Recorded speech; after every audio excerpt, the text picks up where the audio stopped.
आज बालिकाओं के लिए अंतर्राष्ट्रीय दिवस हम बना रहे हैं। वैसे तो एक बात मैं बताऊं, अभी डॉक्टर साहब जी ने बहुत विस्तार से कहा और उन्होंने ये भी कहा बाद में कि लड़कों के लिए बाद में बताएंगे।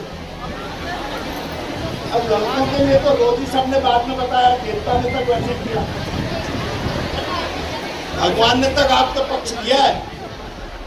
विद्या मांगो तो सरस्वती को पटाओ, बल मांगो शक्ति मांगो तो दुर्गा को पटाओ।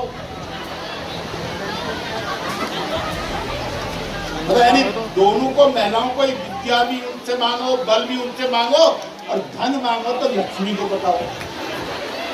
आदमी के पास है क्या? एक शिव जी है, वो पहाड़ में पड़े हुए हैं, लंबे कपड़े कुछ है नहीं, ऊपर से सिर में सांप रखा हुआ है, गंगा जी और बर्फा से ठंडे में घूम रहे। और एक विष्णु भगवान है, समुद्र की गहराई में छिपे हुए हैं। दोनों की आपस में विचारों की बात भी नहीं होती। तो महिला सशक्तिकरण तो पर्वत पहाड़ पर पूर्व से ही भगवान ने करा। और आज नरेंद्र मोदी के नेतृत्व में मैं अपने सभी बच्चियों का भविष्य उज्जवल हो ये कामना करते हुए, विभाग से बहुत कुछ हो रहा है। जब से रेखा जी मंत्री बनी है, मैं रोज देखता हूँ कहीं ना कहीं बहुत ज्यादा महिला सशक्तिकरण के लिए उन्होंने काम किया है। मैंने कोई विवादित बयान नहीं दिया था, मैंने तो प्यार में ये शब्द कहा था। अब उस शब्द से किसी को पीड़ा पहुंची है, किसी को कष्ट हुआ है, तो मुझे कोई गुरेज नहीं, मैं उसको वापस ले लेता हूँ। जबकि देवी देवताओं के बारे में जितना हम खानदानी भगत हैं, हनुमान जी का घोर उपासक हूँ, देवी का घोर उपासक हूँ, महामृत्युंजय मंत्र रोज पढ़ता हूँ, सरस्वती की पूरी माला पढ़ता हूँ।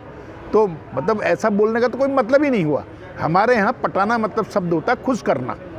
तो अब वो शब्द किसी को खराब लग गया तो मैंने उसको वापस ले लिया। मैंने कह दिया कि भाई जो भी जिसको ये शब्द खराब लगा, मैंने उसको वापस करके उसके लिए खुशी का शब्द बोल दिया।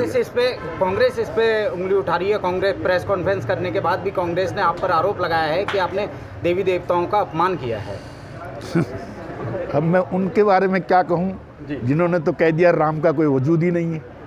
अब उसके बारे में मैं क्या कह सकता हूँ, और न मुझे इससे कुछ लेना देना। मैंने तो ये कहा कि अगर किसी को पीड़ा पहुँची है तो उसको मैंने वापस ले लिया। विपक्ष एक आरोप लगा था कि भगत जी बोलते बोलते कई बार अपनी भाषा में संयम नहीं रख पाते और जल्दबाजी में या अति महत्वाकांक्षा के चलते कहीं ना कहीं ये शब्द इनके निकल जाते हैं। मैं आवश्यक शब्दों को बोलता हूँ, उसका अर्थ गलत लगाते हैं लोग।